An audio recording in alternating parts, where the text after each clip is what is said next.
I'm going to show you a trick I learned from Stuart at Proper DIY. So I started out by clamping a piece of stock, straight stock, against the hard straight edge. Okay, and then I cut to get the kerf width, the width of my blade to the edge of the base, and I created this, which I labeled the ride 5-inch long. Now that's my spacer. I put the spacer down hard against this edge, and I take my piece I want to copy to,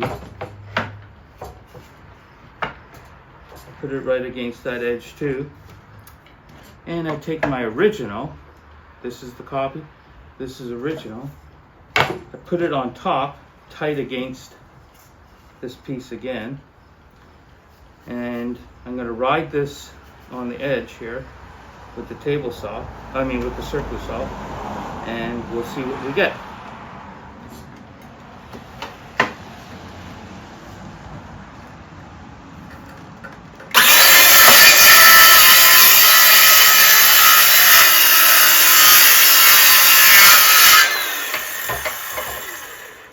Okay, so again, this is the copy.